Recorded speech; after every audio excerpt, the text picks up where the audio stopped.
Welcome back. स्वागत है आप सबों का आपके अपने परिवार योर्स टीचर में।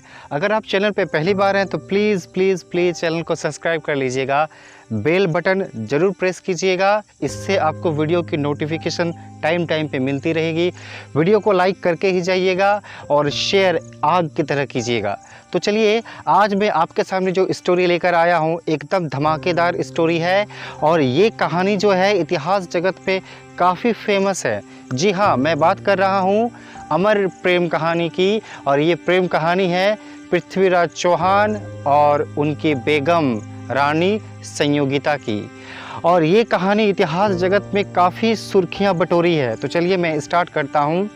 पृथ्वीराज चौहान दिल्ली की सत्ता संभालने के बाद उनको मोहब्बत हो गई थी एक फेमस रानी संयोगिता के साथ। जी हाँ, उस समय कन्नौज एक बहुत बड़ा राज था और कन्नौज के राजा थे राजा जयचंद और राजा जयचंद की पुत्री का नाम था रानी संयोगिता।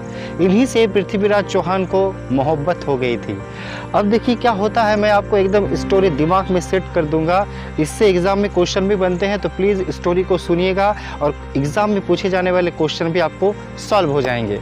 क्या हुआ था कि जब दिल्ली की सत्ता संभाल ली पृथ्वीराज चौहान ने, तो उसके बाद रानी संयोगिता के साथ जब उनका प्रेम हुआ था तो ये ऐसा ही नहीं हुआ था, इसके पीछे काफ़ी सारी चीज़ें हैं। तो मैं आपको एकदम बखूबी अंदाज से समझाऊंगा। राजा जयचंद्र की पुत्री का नाम था रानी संयोगिता और उस समय में एक मशहूर चित्रकार का नाम था पन्ना राय। मैंने क्या बोला, नाम पन्ना राय का। और वो पन्ना राय जो थे उस समय राजा जयचंद्र के दरबार में आए थे और पन्ना राय के पास उस समय श्रेष्ठ महारथियों की तस्वीरें थी और वो तस्वीरों को राजा जयचंद्र को दिखा रहे थे। और उन तस्वीरों में एक मशहूर महारथी, जी हाँ मैं बात कर रहा हूँ पृथ्वीराज चौहान की, उन तस्वीरों में एक तस्वीर पृथ्वीराज चौहान की भी थी। तो उस समय में रानी संयोगिता का जो विवाह होने वाला था तो उस विवाह में स्वयंवर का आयोजन किया गया था। स्वयंवर एक बहुत बड़ी प्रथा थी और ये प्रथा बहुत दिनों से चली आ रही थी। तो उन्हीं स्वयंवर की प्रथा का आयोजन होना था, जिसके कारण राजा जयचंद को पन्ना राय तस्वीरें दिखा रहे थे। तो जब रानी संयोगिता को पता चला कि राजा जयचंद के दरबार में पन्ना राय पधारे हैं तो वो अपनी सहेलियों के साथ दौड़ी चली आई और तस्वीरें देखने लगी। तस्वीरों को देखने के टाइम पे उनकी नज़र पृथ्वीराज चौहान की तस्वीर पर पड़ी और ज्यों ही उन्होंने पृथ्वीराज चौहान की तस्वीर को देखी वो मतलब मंत्रमुग्ध हो गई। मतलब उनकी सुंदरता को देखकर मतलब ललायित हो उठी। अब क्या हुआ, मतलब रानी संयोगिता मन ही मन में सोचने लगी कि जब तस्वीरों में इतनी सुंदरता है तो साक्षात अगर दर्शन होंगे तो क्या बात होगी। अब पन्ना राय क्या किए, रानी संयोगिता की एक तस्वीर राजा पृथ्वीराज चौहान के पास भी पहुंचा दिए। पृथ्वीराज चौहान रानी संयोगिता की तस्वीर को देखने के बाद वो भी उन्हें मन ही मन चाहने लगे।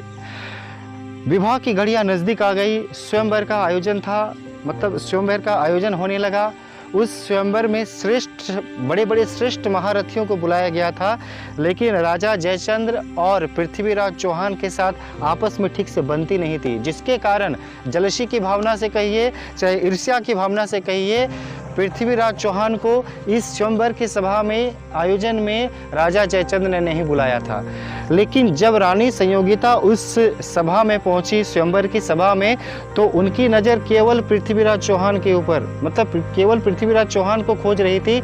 लेकिन जब चारों तरफ नज़र दौड़ाई तो कहीं भी पृथ्वीराज चौहान नहीं दिखे।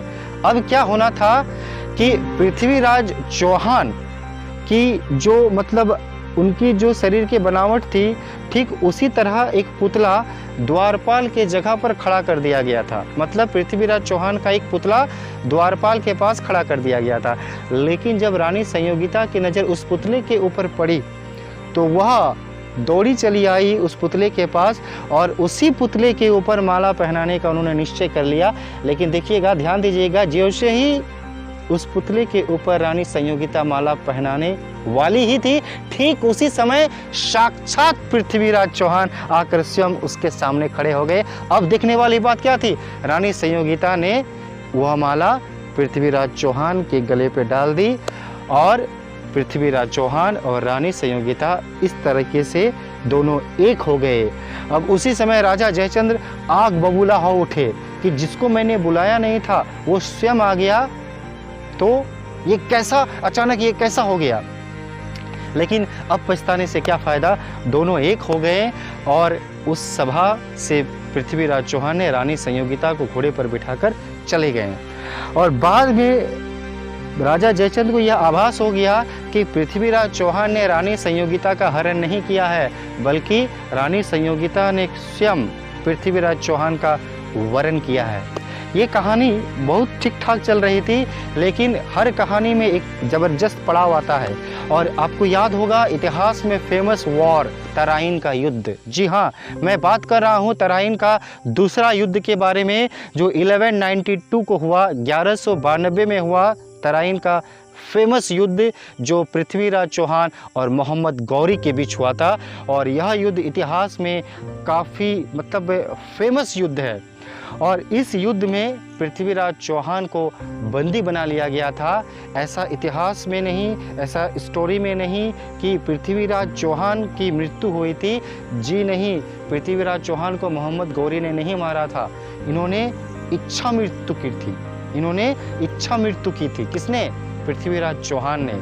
क्या हुआ कि जब पता चला रानी संयोगिता को कि पृथ्वीराज चौहान तराइन के युद्ध में बंदी बना लिए गए हैं, और इस युद्ध के ख़त्म होने के बाद उन्होंने जब खुद से इच्छा मृत्यु कर ली, यानी पृथ्वीराज चौहान ने, और जब यह सूचना रानी संयोगिता के पास पहुंची तो उन्होंने भी आत्मदाह करने का निश्चय कर लिया।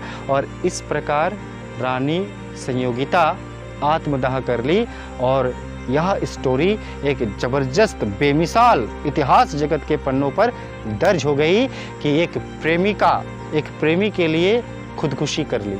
जी हाँ, तो ये स्टोरी आपको कैसी लगी प्लीज़ कमेंट सेक्शन में जाके बताइएगा। और इसी स्टोरी के ऊपर एक धमाकेदार थीसिस कहना चाहता हूँ, ध्यान से सुनिएगा। कहा जाता है कि अपने दिल की बात उनसे कह नहीं सकते, अपने दिल की बात उनसे कह नहीं सकते, और उनके बिना हम रह नहीं सकते। अपने दिल की बात उनसे कह नहीं सकते और उनके बिना हम रह नहीं सकते। ऐ खुदा ऐसी तस्वीर बना कि वो खुद आकर चलकर हमसे कहे कि हम आपके बगैर जी नहीं सकते। तो चलिए वीडियो को लाइक कीजिएगा, कमेंट कीजिएगा, शेयर कीजिएगा, आगे की तरफ फैला दीजिएगा, और नेक्स्ट वीडियो में मिलते हैं। जय हिंद।